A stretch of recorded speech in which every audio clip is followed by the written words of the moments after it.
Assalamualaikum warahmatullahi wabarakatuh. Ini mencari kerja Fats 2 ya. Fats 2 tadi Fats 1. Nah, kita nih ngelamar kerja lagi ceritanya. Melamar kerja lagi di suatu tempat masih daerah Bandung Timur. Dan itu masih daerah komplek KPAD, tapi nggak usah dibilangin bloknya blok berapa ya, orangnya berinisial I double gitu ya. Nah, orangnya itu lebih lah umurnya dari kita kita ini ya, jadi masih tentang menjahit ya. Jadi waktu itu ngelamar, ketemu waktu kapan ya, waktu itu kan adik saya ini sering lewat gitu ya, lewat terus ngobrol sama orang itu tuh, orangnya ngontrak di sini. Terus katanya di sini ada pengajian, katanya kamu bisa menjahit, bisa katanya. Terus setelah tanya bisa menjahit kan, adik saya ini, sok kata saya langsung kerja, katanya samping rumah saya ada menjahit, tapi ini kantong bahasa Sunda itu tas ya kalau orang Sumatera, dimasukin. Saya kaget waktu saya datang ke sana, kok adik saya itu tukang pasang sleting, sedangkan adik saya itu kan pintar, udah mahir gitu menjahitnya. Kita kan sampai jas safari bisa semua, kebaya, abaya semua, baju tidur sama apa namanya tuh, sama blazer, terus apa namanya tuh, gamis, semuanya tunik gitu ya, bisa semua, namanya juga keturunan. Kita mengembangkan dari pengalaman kita sendiri ya, mola sendiri, motong sendiri. Nah, karena adik saya ini bisa motong mungkin ya, sama dia ada perjanjian seperti ini, kamu motong sama menjahit untuk dijual lagi katanya di rumah saya katanya, tapi ongkosnya ada satu baju tuh 25.000 katanya, tiga baju satu hari itu adik saya ngejahit ya. Tapi ngejahitnya disuruh di mana, ngejahit tuh di belakang, nggak ada ventilasi, pintu dapur ditutup terus. Nah, di bawah mesin jahit tuh banyak air, maksudnya air tuh air ditaruh di dalam ember bak gitu ya, karena dia nggak punya bak mandi, orang itu taruh air gitu kan. Sama kayak adik saya tuh disekap kan, jadi dia tuh maksud dia tuh biar dia tuh jangan kelihatan nggak bisa memotong kain. Nah, waktu tiga itu kan udah jadi, kata dia teh, kata adik saya tuh, ini katanya mau ditagih, katanya orang yang lagi sakit gitu, mau tagih orang sakitnya, kita diamin aja. Terus kan ada saya tuh kan, ini pura-pura pinjam duit, sebetulnya bukan pinjam duit sih, kan dia yang ngejahit tiga baju, bukan pinjam, cuman bahasa halusnya minjem.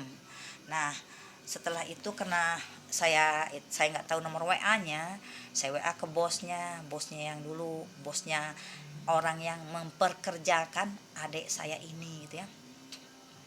Nah, setelah itu ditagih dia marah, datang malam Jumat itu, saya itu jangankan malam Jumat, malam biasa-biasa saya tidak terima tamu, sampai pagar aja itu, walaupun perempuan apalagi laki-laki ya. Dia datang tuh tanpa ngucap salam, kata dia mah salam, tapi saya nggak dengar dia ngomong salam, langsung aja dorong pintu. Ya kan saya marah, kok orang baru mau sholat isya datang ke rumah gitu kan, dorong pintu. Nah, dengan marah-marah lagi dia ke saya itu, katanya udah bayar, demi Allah demi Rasulullah berani sumpah dengan Al-Quran, kata adik saya pulang ngaji. Saya tanya, belum bayar sepeser pun, katanya pinjam uang. Emang saya pinjam uang tapi nggak dikasih sepeser pun, walaupun 1.000 perak. Itu kan saya pinjam uang tuh karena ada uang saya di sana, kata adik saya itu kepada saya. Nah, sekarang sebetulnya saya tidak akan mengunggah ini ya ke dunia, ke sosial media, tapi karena ada keterlaluan, di mana dia ketemu sahabatnya, temannya yang akar sama dia, diomongin terus. Kita tuh diomongin terus, mau sabar kayak mana ya sabarnya gitu.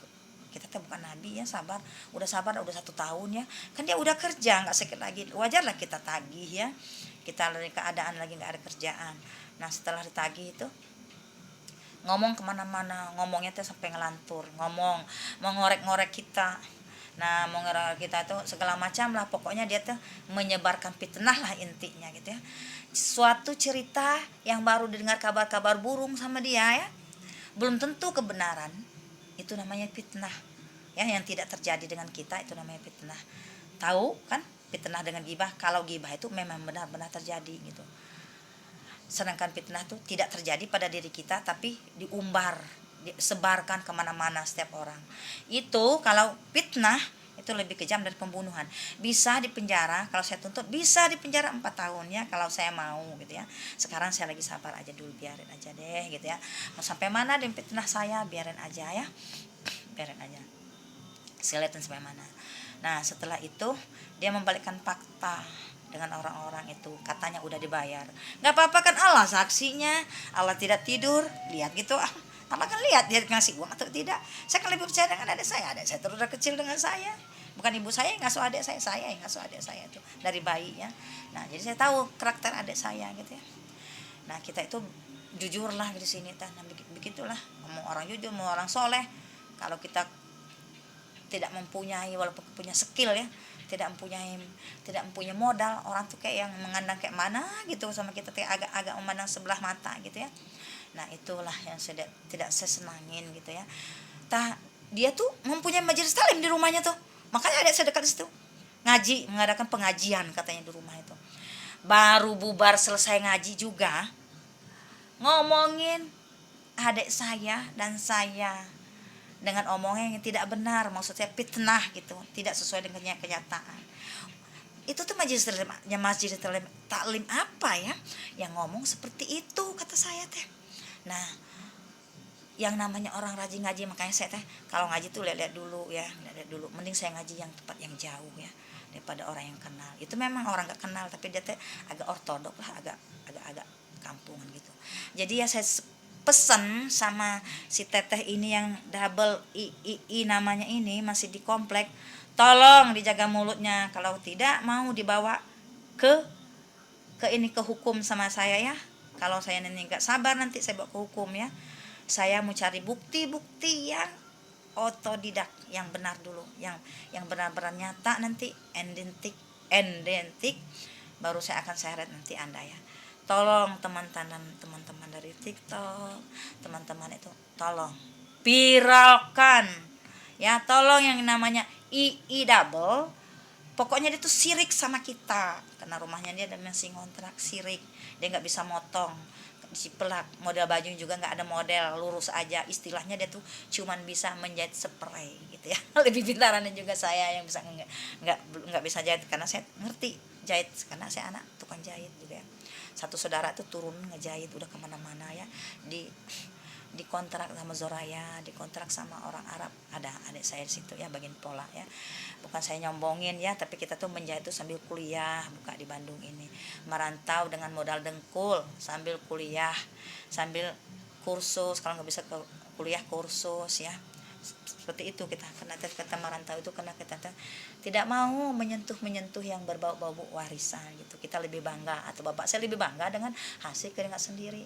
Nah, yang tidak saya senangin ini diumbar-umbar, kita ke semua teman-teman yang kenal. Ini hati-hati sedikit yang bernama II double ya, jangan main-main ya. Jangan main-main, saya tinggal menunggu fakta-fakta yang identik ya, fakta-fakta yang benar dari dia akan saya seret. Saya punya kenalan yang dari pengacara ya, bukan saya sombong ya, saya punya kenalan. Jadi saya juga berani sumpah dengan Al-Quran ya. Saya tahu siapa adik saya, kata adik saya. Jangan kamu sewenang-wenang sama keluarga saya ya.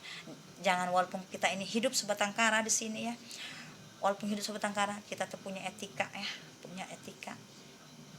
Kalau Anda itu nggak usah ngomong-ngomongin saya ya, Anda itu lebih jelek dari saya ya, jelek luar dalam, hati Anda itu jelek ya, bengkok hati Anda tuh.